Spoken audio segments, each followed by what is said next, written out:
Yesu ashimwe bene data, nshimiye Imana impaye n'umwanya wo kugira ngo twumve ijambo ryayo y'icyo ishaka kuvugana natwe uyu munsi. Amazina yanjye nitwa NKUNDAMAHORO Salomon, nk'uko Imana yampaye uburyo bwiza bwo kugira ngo njye ntambutsa icyo yashyize mu mutima wanjye.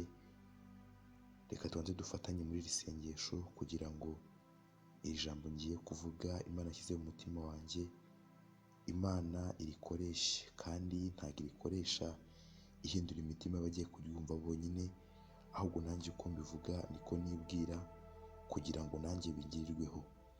Turagushimiye Mwami Yesu ko ugira neza, kandi ibyo twakubonanye uhereye kera kose n'ibitangaza. Ntabwo ujya ubeshya, kandi nta nubwo ubitegereza ko abantu bakuvugaho ibinyoma ngo ukundwe, ahubwo imirimo yose yawe iratangaje, kandi ibyo ukora Mwami ubwenge bwacu ntibushyikira, n'amagambo tuvuga ntabwo yabasha Mwami kubivuga byeruye, ahubwo birenze ibitekerezo. Niyo mpamvu uyu munsi umpaye undi mwanya mwiza kugira ngo mvuge ijambo ryawe. Unyemerere imbere y'uko ndivuga Mwami Yesu Nyiringabo, kuko ijambo rivuga ngo umuhinzi niwe ukwiriye kubanza kwenda ku mbuto. Unyemerere cyane ijambo ringireho umumaro, kandi Mwami simbabwira bonyine, ahubwo nanjye niko nibwira, kuko Mwami Yesu ubwo uzaza guhemba abera, Mwami Yesu utazatwara ababwiwe gusa, ahubwo n'abavuze Mwami uzababaza uko icyo kibitsanyo bagikoresheje.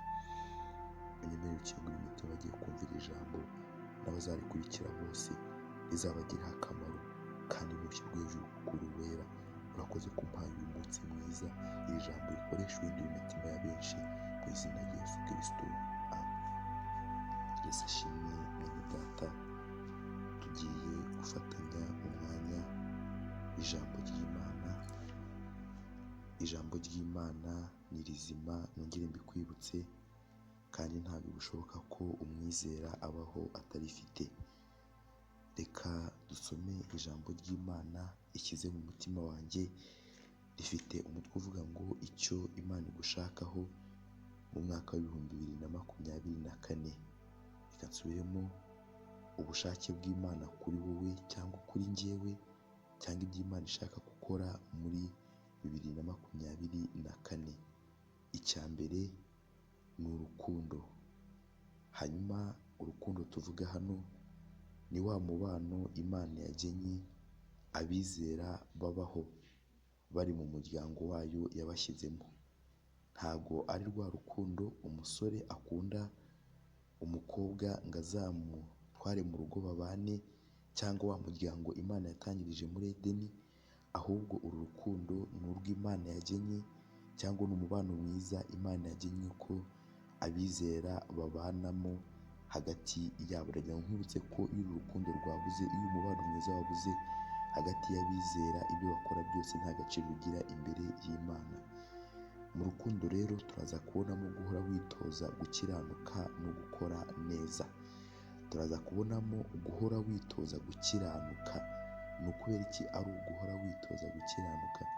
Ni ukubera yuko muri kamere yacu, ubundi ndagira ngo mbibutse yuko muri kamere yacu nta cyiza kibamo. Rero guhora witoza gukiranuka ni uburyo bwo kubigira akamenyero, kuko icyo umuntu yitoza uko byamera kose birangira asa nacyo. Munyemerere rero dusome ijambo ry'Imana rituyobora kuri uku guhora twitoza gukiranuka, cyangwa guhora dukora neza. Turasoma mu butumwa bwiza uko bwanditswe na Yohana.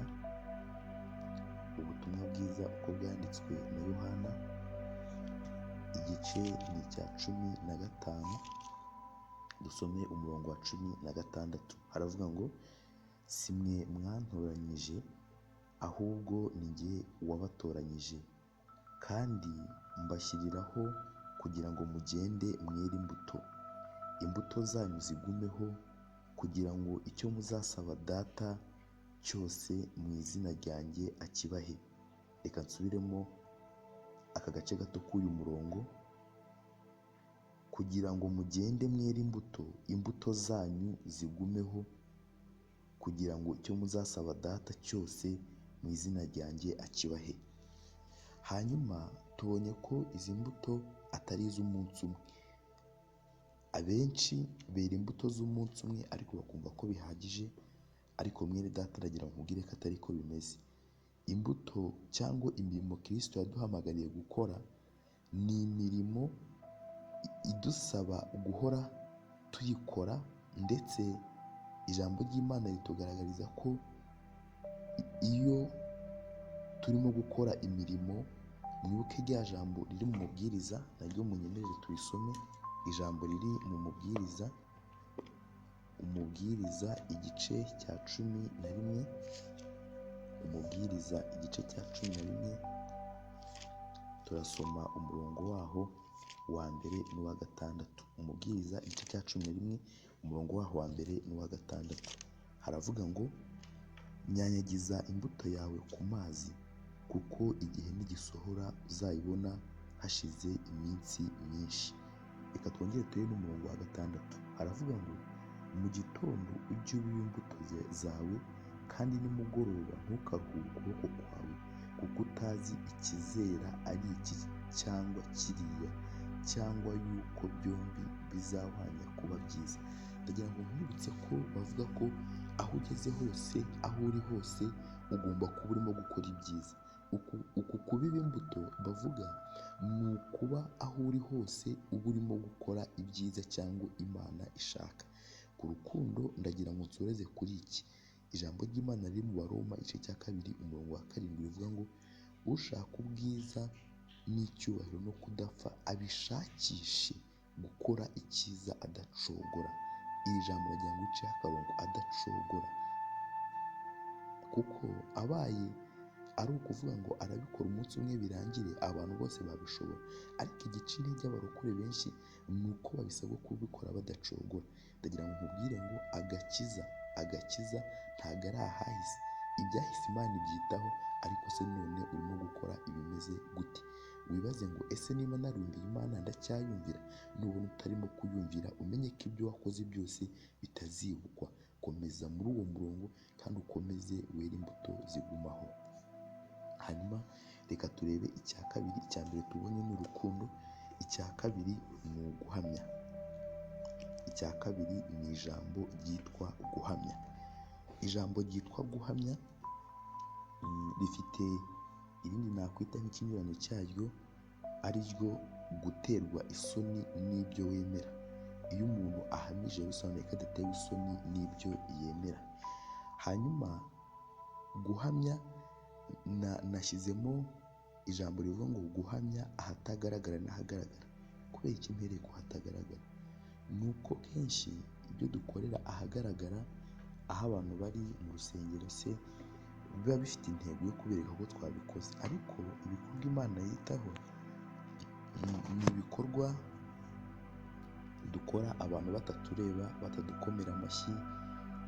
Ni ibikorwa byo mu mwiherero, kuko ibikorwa kenshi dukoreye mu mwiherero bigaragaza umutima w'ubugaragu twifite muri twebwe, n'umutima wo gukunda Imana, tudategereje uwuri butubwire ngo mubikore. Hanyuma uku gukiranuka tuvuga ni kwa gukiranuka ugaragaza niyo waba uri mu bandi ibitanezeza Imana, niyo wabona abandi. Urugero, ushobora kubona iby'umwuka wera ariko kubuza abandi barimo kubikora, ukavuga ngo niba ibyo abandi bari gukora, ukavuga ngo nka pasiteri cyangwa se undi muyobozi ukomeye mu itorero arimo kubikora, ariko umwuka wera akabikubuza, ukavuga ngo niba pasiteri ari kubikora kuki njye ntabikora? Ndagira ngo nk'iko atari uko bimeze. Ndagira ngo nkwibutse ko agakiza ari akawe, kandi umuntu wese ushobora kugenderaho mu gakiza mutazahagarara imbere y'intebe y'urubanza. Umuntu wese azahagarara abazwe imirimo yakoze. Mbibutse cya cyanditswe kivuga ngo kuko twese dukwiriye kuzahagarara imbere y'intebe y'urubanza. Ni buri wese, ntago ari itsinda ry'abantu rizahagarara. Hanyuma uku guhamya niko ba basore batatu bagize imbere y'umwami, bakavuga ngo naho Imana itadukiza. Ndagira ngo mbabwire ngo uku guhamya turagukeneye, kuko duhura n'ibintu byinshi bishaka kuduhitishamo, ariko ndagira ngo mbabwire ngo nugira uku guhamya niko bizagaragaza umutima Imana uyikunda by'ukuri. Hanyuma uku guhamya ni kwa kundi Daniyeli na bagenzi be bagize bari ibwami bakanga kwiyandurisha ibyo kurya by'ibwami, nyamara byari biryoshye, nyamara byagaragaraga ko nta n'ikibazo biteye ndetse byari n'icyubahiro kwicarana n'umwami, ariko bararahira kuko bari bamenye amakuru ko izo nyama n'iyo vino bazana baba babicishije ahantu hatejejwe cyangwa babikishije ahantu hatari heza. Baravuga ngo ntago dukwiriye kwanduza ubugingo bwacu. Hanyuma uku guhamya nanone ni kwa kundi Yozefu yagize ari kwa Potifari, igihe yari ari mu cyumba ababyeyi be batamureba, nta muntu n'umwe urimo kumureba, ahubwo akavuga ngo njyewe natinyuka ne gukora icyaha kimeze gutyo mu maso y'Imana isumba byose. Haleluya. Hanyuma uku guhamya turimo kuvuga ni kwa guhamya gukomeye ku buryo umuntu udafite umwuka wera adashobora kukugira. Hanyuma ndagira ngo mbibutse rya jambo Yesu yavuze ngo icyakora muzahabwa imbaraga umwuka wera nabamanukira, muzaba abagabo bo kumpamya i Yudaya n'i Samariya no kugeza ku mpera y'isi. Ntabwo wahamya guhamya kumeze gutyo udafite umwuka wera. Munyemerere dusome icyanditswe kituyobora muri uyu mwanya, kiri muri Mariko, ubutumwa bwiza uko bwanditswe na Mariko, bwa Yesu Kristo bwanditswe na Mariko, igice ni icya 8 umurongo wa 38. Mariko igice cya 8 umurongo wa 38. Tega amatwi wumve ukuntu havuga. Mariko igice cya 8 umurongo wa 38 haravuga ngo umuntu wese ugira isoni zo kunyemera no kwemera amagambo yanjye muri iki gihe cy'ubusambanyi kandi kibi, umwana w'umuntu nawe azagira isoni zo kumwemera ubwo azazana n'abamarayika bera afite ubwiza bwa se. Reka nsubiremo iri jambo ry'Imana byumve neza. Umuntu wese ugira isoni zo kunyemera no kwemera amagambo yanjye muri iki gihe cy'ubusambanyi kandi kibi, umwana w'umuntu nawe azagira isoni zo kumwemera ubwo azazana n'abamarayika bera afite ubwiza bwe. Ndagira ngo nkubwire ngo ntuterwe isoni no kuba uri umukristo, ntuterwe isoni no guhamiriza mu bandi uwo uri we. Ndagira ngo nkubwire ngo niba ukijijwe, reka nsubiremo iri jambo, agakiza mwari muzi ko kavuga, agakiza karavuga, kandi agakiza impamvu kavuga ni uko niba ukijijwe, abo mukorana ku kazi, abanyeshuri mwigana n'abandi muturanye bakaba batabizi ntabwo ukijijwe. Mwibuke iyo umudamu yasamye inda mu minsi ya mbere abantu baba bakiyibona, ntabwo baba bakayibonye kuko abagenda abanza guhisha, abanza kutagaragaza ko mbega ntibiba bigaragara. N'agakiza nuko kameze rero. Agakiza umukozi w'Imana umwe yaravuze ngo ni inda itavuka. Tugikizwa tuba dushaka kwiyoberanya no kutagaragaza abantu ko dukijijwe, ariko uko iminsi igenda ishira nk'uko kuri wa mudamu bigenda, inda igenda iza imbere abantu bose bakayibona. Rero gukizwa kwawe abantu bazabibona, ariko agakiza ko ni inda itavuka.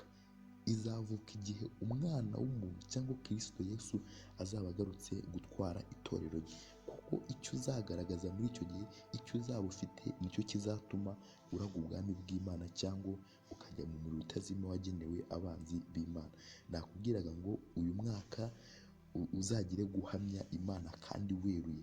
Ntuzahamye Imana uvuge ngo nzayihamya ndi mu bantu gusa ningira hanjye nyine mbere.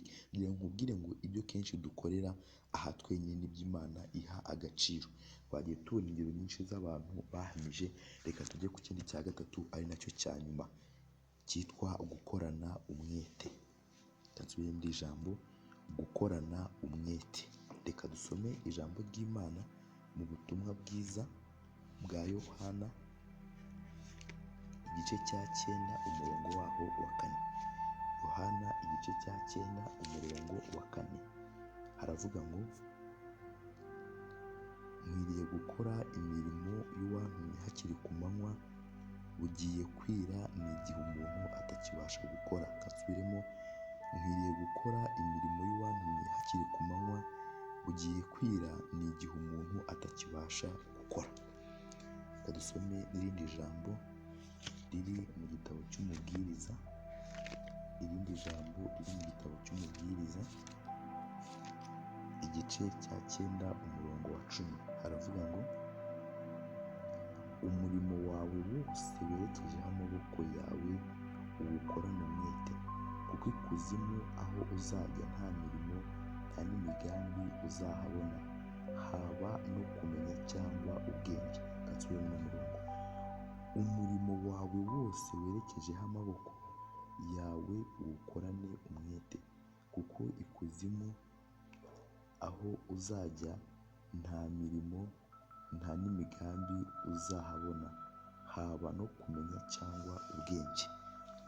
Hanyuma twumvise irindi jambo rikomeye ritubwira gukorana umwete. Ntabwo batubwiye gukorana umwete kuririmba, nta nubwo batubwiye gukorana umwete gusenga, nta nubwo batubwiye gukorana umwete ikindi kintu icyo ari cyo cyose, ahubwo gukorana umwete ni ugushyira ubwenge bwawe bwose, umutima wawe wose n'imbaraga zawe zose ku gikorwa cyose urimo gukora. Kansubiremo ubu busobanuro bw'ijambo gukorana umwete, ni ugushyira ubwenge bwawe bwose n'imbaraga zawe zose n'umutima wawe wose ku gikorwa cyose urimo gukora. Abakristo benshi iki cyanditswe bacyumva nabi, cyo gukorana umwete bakumva ni ugusengana umwete byonyine, ariko gukoresha amaboko yabo kugira ngo babone ibibatunga, hanyuma bikaba ikibazo bakavuga ngo Imana izabatunga, ariko ndagira ngo ko atari ko bimeze. Imana yabivugiye ngo izahereza umugisha imirimo y'amaboko yacu. Izaha gute umugisha imirimo y'amaboko yacu twebwe tudakoresha amaboko yacu? Ndagira ngo nkubwire kandi ko mu butatu bwera Imana, Umwana n'Umwuka Wera nabo bakora. Mu cyanditswe kiri mu butumwa bwiza bwa Yohana igice cya 5 umurongo wa 17, Yesu yarivugiye ngo arabasubiza ngo data arakora kugeza n'ubu kandi nanjye ndakora. Hanyuma tubona ko nta bunebwe bubamo kandi imirimo yabo iraboneka koko. None rero niba imirimo yabo dukorera iboneka, kuki twebwe twumva ko twaba abanebwe twumva ko tudashaka gukora? Nahereye mu buryo bw'umubiri kugira ngo mbanze nkore ko urujijo rw'abantu bamwe bari barabyumvishe nabi ko umuntu agomba gusengana umwete, ariko indi mirimo yose ijyanye no gukora ibimutunga akayitera umugongo. Rero nkwereka atari ko bimeze mu isi y'umwuka no mu isi y'umubiri. Kugira ngo mbwire ko nta kintu cy'ubuntu kibaho. Mu mwuka bizagusaba gukorera ibintu kugira ngo ubibone, kandi no mu mubiri naho ni uko. Iteka iyo utegereje ko uri buhabwe uhora uri munsi y'abaguha. Kansubiremo iki? Iyo utegereje iby'ubuntu cyangwa gutega amaboko abandi uhora uri munsi yabo. Ndagira ngo ubwire ngo nawe wifitemo imbaraga kandi nawe wifitemo ubushobozi, nawe hari ibyo wakora kandi Imana ikabigushyigikiramo. Kenshi mu mirimo yacu ya buri munsi Imana ibidufashamo. Mwibuke ko Imana yivugiye ngo nzaha umugisha imirimo y'amaboko yawe, cyangwa nzaha umugisha imirimo yose ugerageza gukora. Nshuti mwene data, nagira ngo nkubwire ngo uyu ni umwaka wo gukorana umwete cyangwa umwaka w'imbaraga, atari umwaka w'ubunebwe. Kandi nshuti mwene data, erega ntabwo ari n'umwaka wonyine, unabikomeje ukabigira ubuzima bwawe, cyangwa nanjye mbikomeje nkabugira ubuzima bwanjye, ntacyo byaba bintwaye kandi nta nicyo byaba bitwaye ijuru. Ntabwo uyu mwaka uzarangira mvuge ngo ibi ngibi ndabiretse byaba iby'umwaka, ahubwo ni ukugira ngo ntangire mbyitoza bizabe iby'ubuzima bwanjye byose. Nagira ngo nkubwire ngo gukorana umwete nta bunebwe burimo, nta gusinzira kurimo. Ntabwo mvuze ngo ntabwo umuntu azaryama, ariko birakwiye ko mu masengero, birakwiye ko mu bikorwa byose ukora ushyiramo umwete kandi ugaragariza Imana ko ibyo urimo gukora uri kubikora nk'usigara. Impamvu yo gukorana umwete ni uko ntazi ko ejo ari ahanjye. Ijambo ry'Imana rivuga ngo ntimukiratane iby'ejo kuko tutazi icyo ejo hazacyana. Hanyuma gukorana umwete ntabwo bije ubu ngubu, ahubwo n'umwana wese avuga ngo nkwiriye gukora imirimo y'Imana hakiri ku manywa. Nshuti mwene data, korera Imana hakiri ku manywa, korera Imana ugifite uburyo, senga Imana bigishoboka, kora imirimo yawe ubu ngubu ubona bikigushobokeye. Umubwiriza yaravuze ngo iminsi mibi itaraza, ntabwo uzi ejo icyo hazazana. Korana umwete, sengana umwete, ririmbana umwete, kandi imirimo dukora tudakoranye umwete, reka nkubwire iki ngiki, imirimo tudakoranye umwete y'urukundo ntabwo tuzayihemberwa, kuko imirimo dukoranye ubunebwe kenshi tuyikora twitotora, ariko imirimo dukoranye umwete dushishikaye biba bigaragaza umutima w'ubugaragu dufite. Kandi iyo umuntu ari gukorana umwete ntabwo akeneye umuntu umubwira ngo komerezaho cyangwa mukomere amashyi, ahubwo abantu babishima batabishima we arabikora kuko binezeza Data. Ndagira ngo nkubwire ngo kunezeza Imana ubigire intego ya mbere y'ubuzima bwawe. Gansubiremo, kunezeza Imana ubigira intego ya mbere y'ubuzima bwawe. Reka mbibutse ibyo twavuzeho mu ncamake, hanyuma dufatanye mu isengesho. Icya mbere twabonye urukundo cyangwa guhora witoza gukiranuka no guhora witoza gukora neza. Icya kabiri twabonye guhamya ahatagaragara n'ahagaragara. Icya gatatu ari nacyo cya nyuma twabonye icyitwa gukorana umwete. Hanyuma Imana Data wa twese idufashe kandi ibingibi ibitwumvishe kuruta uko nshobora kubyumvikanisha, kuruta uko nshobora kubivuga. Imana ifite uburyo bwinshi yabitwumvishamo kandi bikumvikana neza, kandi umwuka wera tuganirize. Imana ibahe umugisha ko mfashe umwanya mukurikira ijambo ryayo, kandi ntibirangirire aha, ahubwo ukomeze umutima wawe ubitekerezeho. Ndagira ngo nkwibutse ko iyo wumvishe ijambo ry'Imana nturishyire mu bikorwa, uba wishyize mu rubanza, kuko Imana iba ibonye ibyo kuzakubaza. Hanyuma nanone uba umeze nk'umuntu utaryumvise. Hanyuma ntucogore, hanyuma komeza usenge kandi ubikore inshuro nyinshi, kuko Imana inezererwa abantu bayisenga kandi abantu bayikorera bihojejeho. Turagushimiye ko wari uduhaye umwanya mwiza ngo dukurikirane ijambo ryawe. Ntushyirwe hejuru kudufashe turi kubivuga, kandi n'abaryumvise bibafashijemo. Shyirwe hejuru kuri uwera, icyuri cyose nikikugarukire.